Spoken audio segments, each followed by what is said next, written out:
Os soldados dentro do blindado suaram incomodados. A tensão era nítida no ar e era tocada no suor frio que inundava as fardas e as balaclavas. Dentre eles, Oleg viu que seria a sua vez de tomar a iniciativa. Havia uma vida à sua espera. A porta do Bradley se abriu, criando uma rampa para saltar. Ali, diante dele, havia um campo minado, uma terra de sofrimento que o esperava não para matar, mas para lhe arrancar partes do corpo e carregar um sofrimento para si e desespero para quem o assistiria gemer no chão. Aconteceu com outros pouco antes, e um de seus colegas ainda estava mais adiante com um dos membros arrancados. O último que aguardava o resgate. O médico de combate se preparou, fez suas últimas orações e saltou enquanto o destino jogava seus dados sobre onde sua vida pousaria,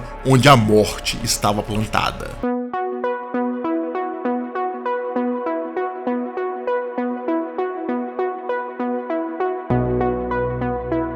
Os campos de batalha nunca paravam de se alimentar de vidas, medo e ódio. Os homens que caminhavam pelas terras ouviam ao longe o estampido da destruição, avisando que milhares de dólares estavam sendo gastos para partir o corpo de mais alguém ou causar um prejuízo de milhões ao destruir algum equipamento importante. Dia após dia, a máquina da guerra operava com o dinheiro fluindo entre homens que estavam bem longe de onde a morte e o sangue fluíam profusamente. Era a sina do conflito na Ucrânia. O ano de 2023 seguia em passos diferentes no mundo. Para os ucranianos, os dias voavam à medida que a pressão internacional aumentava para uma vitória tão contundente quanto a do ano anterior. A primeira contraofensiva varreu os russos de boa parte do mapa, gerando alegações constrangedoras de um recuo tático. Agora, devido a esse sucesso, o exército da Ucrânia se via perdido em uma pressão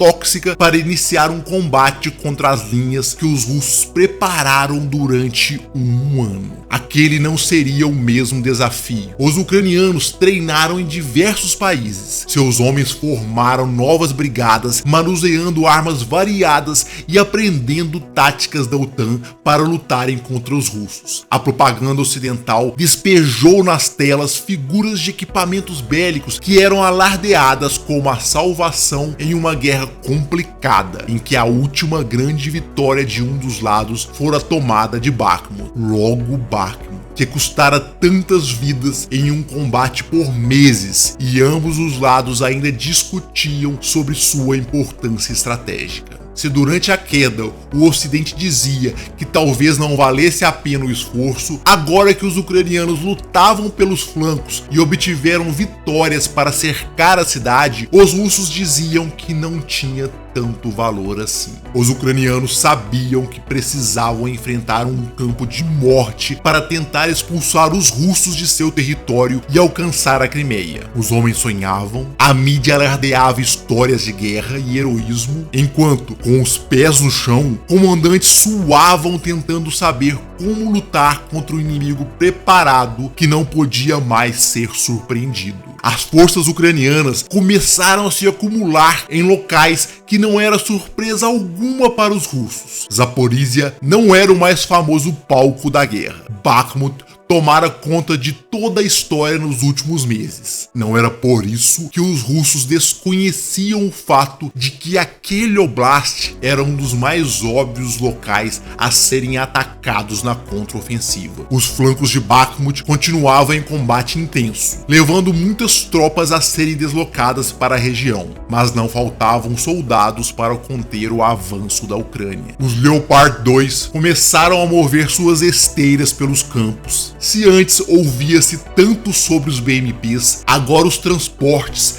tinham os nomes dos Bradleys bradados nas notícias. Aquela quantidade de blindados começava a se deslocar para encontrar as defesas russas. Durante um ano, o exército de Putin preparara 3 linhas de defesa que tomavam quase toda a fronteira do Oblast de Zaporizhia. Dezenas de fortificações foram construídas entre as pequenas cidades da região, tomando as linhas capazes de se defenderem e diminuindo a possibilidade de serem flanqueadas. As trincheiras foram montadas atrás de grandes valas para travar o avanço dos blindados. As minas foram semeadas em solo fértil, tão preparadas para florescerem em fogo e fumaça quando alimentavam a destruição da guerra. A propaganda ucraniana falou sobre silêncio e paciência. Nenhum dos dois era possível naquele momento. Os boatos circularam. Os russos ouviam. Na região sul, haveria 2 vetores para as frentes de combate. Um nas partes ocidentais de Zaporizhia, visando as cidades estratégicas de Melitopol, ocupada pela Rússia. E a outra frente nas partes orientais de Zaporizhia, visando Berdiansk, na costa do Mar de Azov. Em junho, os ucranianos estavam marchando em silêncio, sem vídeo, sem propaganda. Os canais de informação calavam-se aflitos aguardando. Foram os russos os primeiros a falar quando os vídeos vieram. As primeiras imagens foram do mais puro horror. Os tanques ucranianos de brigadas como a 47ª, a 37ª, a 35ª progrediram orgulhosamente para cumprirem sua promessa de sucesso e repetirem as ações do ano passado. Leopard e Bradley pareciam à altura de todos os sonhos vendidos pela mídia ocidental. Cada uma dessas promessas se esfacelou quando a primeira mina foi tocada e o fogo germinou do solo para alimentar com terror a vida dos soldados. Os blindados haviam seguido em fila, alguns muito próximos uns dos outros. A sucessão de explosões parecia uma orquestra preparada pelos russos para avisar que aquele ano tudo seria diferente. A emboscada colocou as tropas em pânico, sem saber para onde escapar à medida que o metal dos blindados era simplesmente partido. Um Bradley tentou atirar rumo às árvores, dando cobertura para os outros iniciarem a fuga. Atirava sem parar nos russos que os agrediam com RPGs. Tanques sentiam o impacto dos projéteis chegando em sua direção. Outros veículos passaram na frente do Bradley, mas tiveram um destino semelhante ao dos primeiros que ardiam ainda ao lado. Um dos Bradley explodiu, expelindo os homens de dentro de si. Os soldados tentavam sair desesperadamente dos blindados, abrindo as portas enquanto sentiam o calor da destruição arrancando-lhes a esperança. Eles se amontoaram atrás da carcaça, ouvindo os disparos estalarem nas blindagens e o fogo se alimentando do combustível e tentando alcançar a carne dos homens. Os soldados começaram a arremessar as granadas de fumaça para iniciar a cobertura para fugirem. Precisaram subir no veículo ainda intacto. Outros davam cobertura atrás de seus próprios blindados, enquanto aguardavam a oportunidade de serem evacuados daquele terror. Ocupavam-se em verificar quem estava ferido e gritavam no rádio por ajuda. Disparavam na direção dos russos para tentar conter o fogo que não cessava. A artilharia russa não perdoava. Os soldados do 291º Regimento Motorizado e da 100ª Brigada Motorizada estavam em diferentes posições do fronte, bombardeando os blindados ucranianos com os obuseiros com mísseis de 152 mm.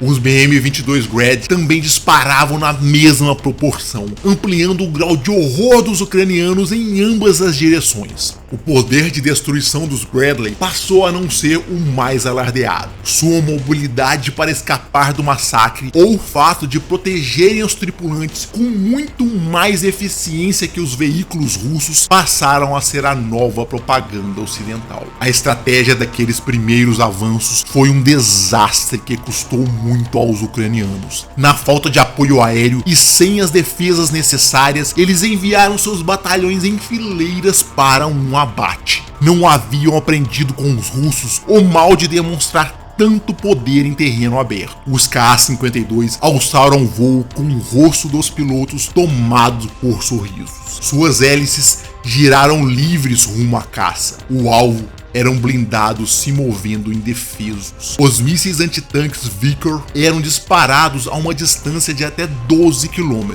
A ogiva de 12 kg rasgava as armaduras dos veículos ucranianos sem se importar com propaganda ou origem. Colunas inteiras foram destruídas pelos helicópteros. Uma tentativa de eliminar um deles demonstrou a capacidade de manobra do Ka-52. O míssil passou perto e o helicóptero deixou o campo de batalha já satisfeito com o desespero que implantou no coração dos ucranianos.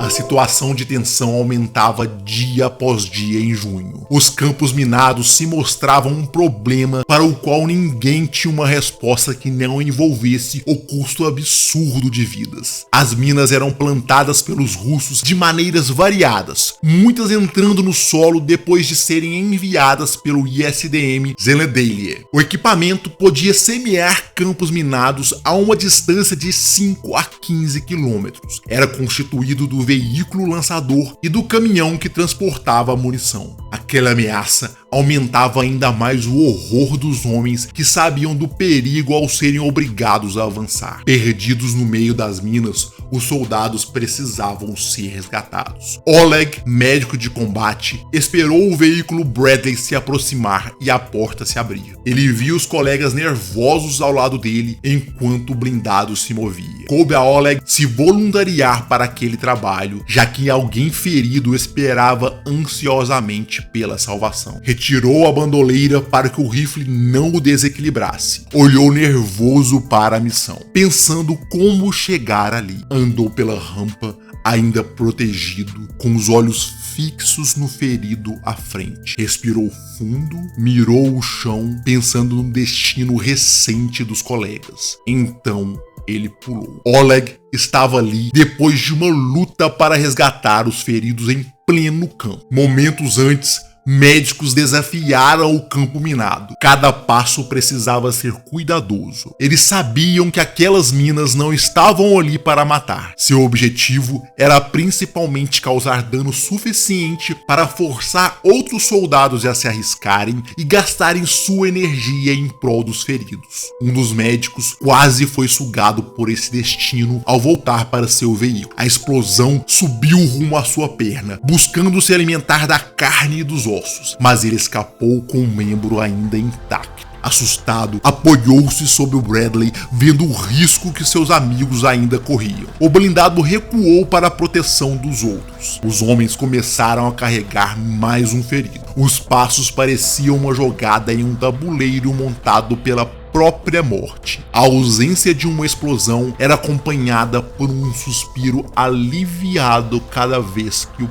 pé tocava a terra. Entregar mais um ferido era uma missão cumprida, mas havia outros e o jogo ainda não acabara. O ceifador emitia seu sorriso esquelético enquanto jogava os dados com as mãos ossudas. Um dos soldados tentou voltar pelo mesmo caminho que usara no resgate, mas os dados rolados não lhe deram a mesma sorte. Meros centímetros o levaram à destruição. O cheiro de morte estava misturado aos gemidos e à pólvora no ar. Nervosos, os homens perceberam que o pior ainda não chegara. O risco da artilharia os levou a recuar quando um dos seus ainda estava caído. Foi então que chegou a vez de Oleg. Ele voltou ao campo de batalha para salvar aquela última vida. Sabia muito bem que não havia alternativa a não ser entrar de novo no jogo da morte. O Bradley se moveu e ele se colocou na rampa para um salto que definiria sua existência. Jogou-se em uma cratera criada por um bombardeio anterior. Mas todo o equipamento o desequilibrou e o fez cair sobre um dos joelhos. Mais um centímetro.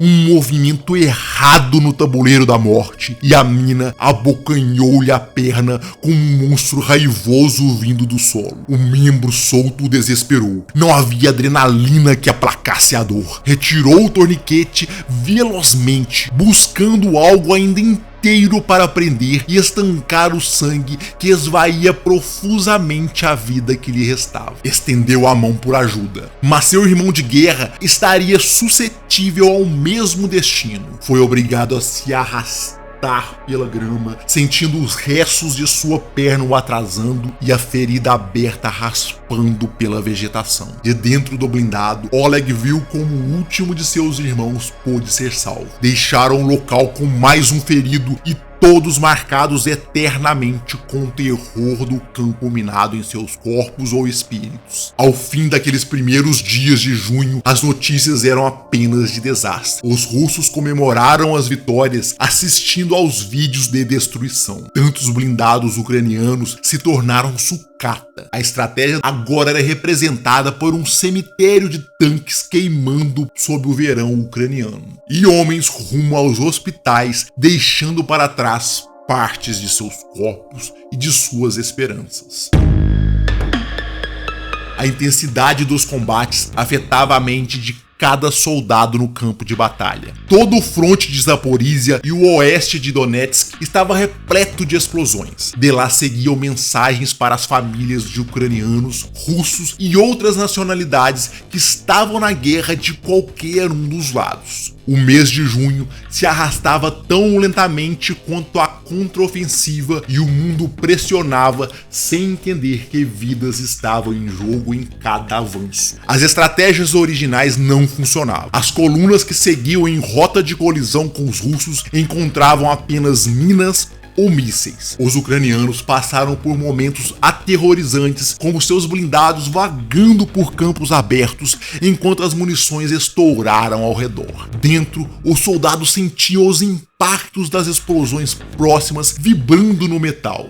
Suavam enquanto ouviam o terror se disseminando lado a lado. Os Storm Shadows foram preparados ainda em junho. Naquele mesmo mês, a morte começou a voar pelos céus da Ucrânia. Pelo menos 10 Su-24 foram modificados para carregarem os mísseis. Os projéteis voaram a 323 metros por segundo, com a ogiva de 450 kg mirando primeiro a ponte de Shondar. Outros alvos também foram atingidos, como o tenente-general Sergei Goryachev, tornando o oficial russo de mais alta patente morto no conflito. Aos poucos, os planos foram mudando. Os novos testes foram feitos com a artilharia ucraniana tomando um novo rumo. HIMARS foram levados para as fronteiras. Os veículos com sistema de lançamento múltiplo de mísseis guiados eram capazes de lançar 6 daqueles disparos mortais que podiam alcançar até 499 quilômetros, dependendo da munição utilizada. Um M31 com ogiva de 91 kg podia alcançar 92 km. O ER-GMLRS chegava a 150 km.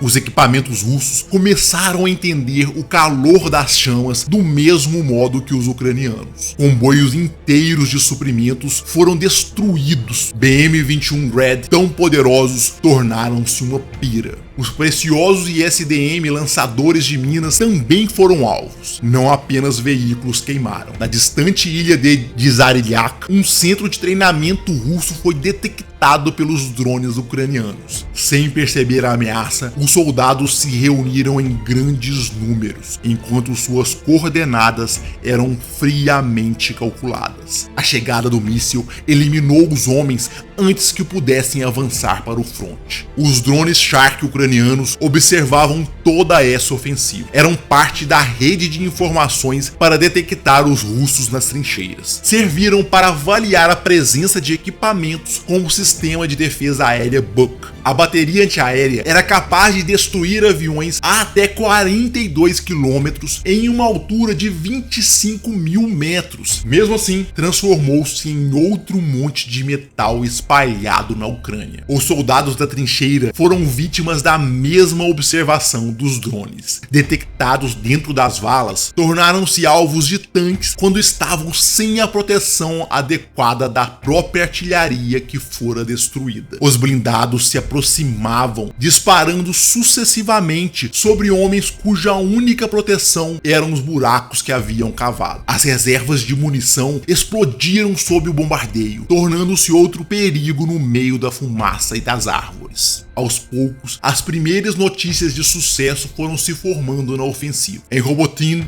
a sudoeste, os ucranianos forçaram a entrada na cidade. Na direção de Berdyansk, as primeiras vilas sob posse russa foram aos poucos sendo tomadas com confirmação dos próprios propagandistas de Putin. Velika Novozilka, Neskutin, Makarivka e Rivnopil caíram ainda em junho. Não foi fácil. Em Makarivka, os russos demonstraram a agressividade na ação de seus tanques. Os ucranianos haviam tomado boa parte do assentamento quando o T-80 solitário da 136ª Brigada de Rifles Motorizados surgiu a quase 80 km por hora pela estrada no sul da cidade. O canhão de 125 mm mirou precisamente no BMC Kyrp. A explosão engolfou em fogo boa parte dos tripulantes e fez os feridos saírem cambaleantes. Alguns morreram ainda no chão, próximos do veículo em chamas. Temendo retaliação, o T-80 recuou. Ao perceber que ninguém tentava nada, o tanque deu meia volta e investiu novamente, passando entre as casas destruídas. Posicionou-se para infernizar os ucranianos mais uma vez. Entretanto, um drone desceu sobre ele, arrebentando quilogramas de explosivos sobre a armadura. Resistindo, mas ciente do novo perigo, o T-80 recuou e mais uma posição foi garantida a duras custas pelos ucranianos. O avanço direto contra as trincheiras era ainda difícil. A estratégia de destruir a artilharia inimiga e depois distrair os russos entrincheirados com bombardeamento a partir dos tanques foi uma das alternativas. Os ucranianos seguiam então pela linha de árvores, buscando alcançar os inimigos de surpresa. As forças especiais do 73º Centro Naval rastejaram pela relva até alcançarem a proteção das árvores. Caminharam silenciosamente, ouvindo os disparos contra os russos feitos pela infantaria. O inimigo não percebeu a entrada dos soldados dentro das proteções. As armas começaram a disparar em sons abafados a cada esquina, prevendo a possibilidade de algum russo estar esperando. Eles apareceram aos poucos, virando em uma busca desesperada pelas armas. Encontraram os canos ucranianos quase lhes tocando o peito. As munições atravessaram a pele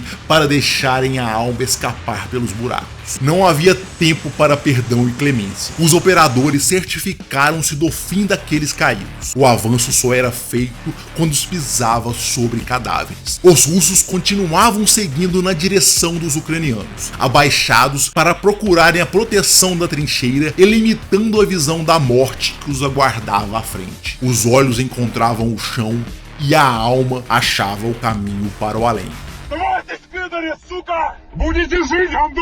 Os operadores gritaram para os inimigos se renderem sem ouvir nada de volta, além dos tiros trocados com a infantaria mais adiante. As granadas ucranianas voaram sobre os buracos, procurando fazer os russos se movimentarem ainda mais. Eles responderam com seus próprios explosivos, separando um dos operadores do grupo. O suor descia pela testa, inundando a balaclava enquanto ele parou em uma das esquinas. Remuniciou, sabendo que deveria ficar ali. Movimentar-se sozinho em um ambiente confinado com tantas possibilidades era se arrastar para o abraço do ceifador. Esperou e mais um russo veio. Ele já apareceu armado, mas a AK na mão era pouco significativa quando se caminhava na trincheira com a arma para baixo e apenas os olhos voltados para o agressor. Foi fulminado por uma sucessão de disparos. Aquilo permitiu ao operador se juntar novamente ao grupo. A infantaria apareceu pouco depois. Limparam o restante da trincheira da presença dos russos. Foi outra posição conseguida a partir do suor e do sangue, para não dizer das lágrimas que seriam derramadas por muitas famílias ainda. A guerra continuaria com os difíceis avanços dos ucranianos. Em Luhansk, os russos criariam uma nova ofensiva, ganhando alguns quilômetros, enquanto seus oponentes conseguiam posições ao sul. Comentaristas pró-russos Rússia comemoravam poucos quilômetros ganhos no leste e criticavam os poucos avanços dos ucranianos ao sul. Os pró-Ucrânia faziam comentário inverso. Ambos os lados se esqueciam do alto custo de vidas para cada metro conquistado. Ainda havia muito o que progredir se cada um dos lados quisesse uma vitória significativa.